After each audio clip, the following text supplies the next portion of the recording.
in the words of his discipline, or at least how a revenue manager understands marketing, Dr. Yesewich and I are both members of a micro segment of hotel school alums, authors with multiple degrees from the school, one being a PhD.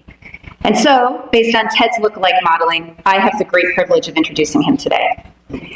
Dr. Peter C. Yesewich is chairman of Yesewich Holding LLC and co-founder of MMGY Global, the world's largest integrated marketing communications company, serving global travel, leisure, and entertainment industry clients.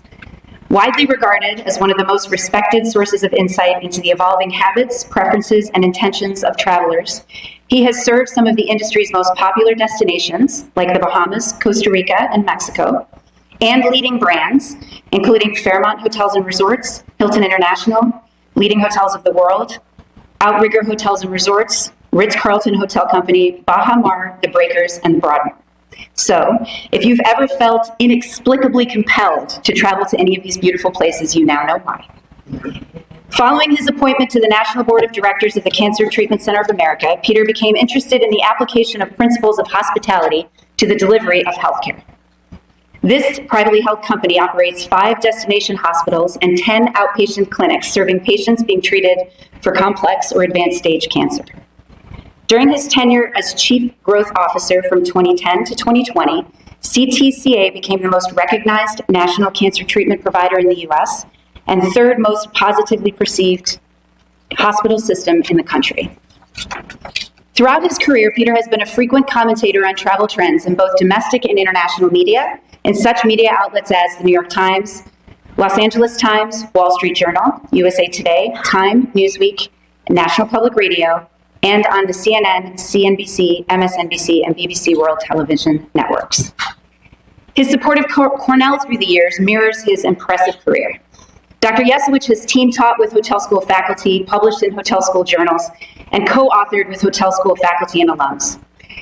In 1986, the Cornell Quarterly named Dr. Yesewich Author of the Year.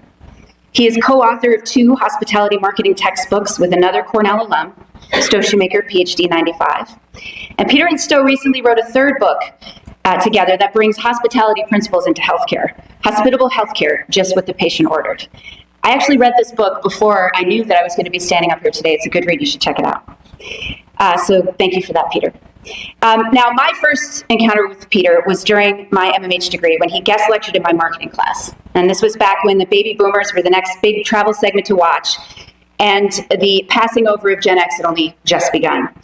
So I went right to the source.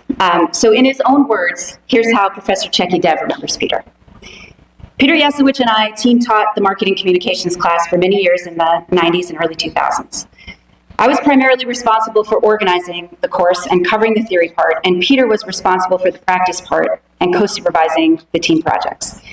The class was always very well received, and to this day, I get students reminiscing fondly about their experience, including your presenter and hospitality leader extraordinaire, Kelly McGuire, who was our student in the spring of 2000. Remember, these are Checky's words. I didn't want to edit them. All in great measure because Peter was involved. And Checky continues. As my co-instructor, Peter was my reality check, who brought into class the day-to-day realities of managing a marketing communications business. He prepared carefully and thoroughly for each class, bringing in everything I asked for and more to support my prior theory lecture. On occasion, he did raise my anxiety level by arriving at the very last minute, but always just on time. I suppose simulating a realistic representation of the busy executive living in the fast lane. His very polished presentation style, peppered with juicy anecdotes about meetings with notorious clients like Leona Helmsley. Younger folks, ask your elders about this much-feared doyen of the New York City hotel scene, made each class especially enjoyable for the students. On a personal level, as a junior professor from another continent far, far away, Peter's examples, case studies, and client assignments were invaluable in helping make me a better teacher, by helping me learn the realities of the American hospitality marketing communications business. So in the best tradition of Cornell Hotel School, as a guest speaker, although he was much more than that, Peter made an invaluable and immeasurable contribution to our mission by educating hundreds of students and faculty, always stepping up to the plate when asked and doing it with passion and polish. And so please join Checky and me in congratulating Peter on this very well-deserved recognition of his distinguished career and all he has done to help make the Cornell Nolan Hotel School of Hotel Administration the world's best.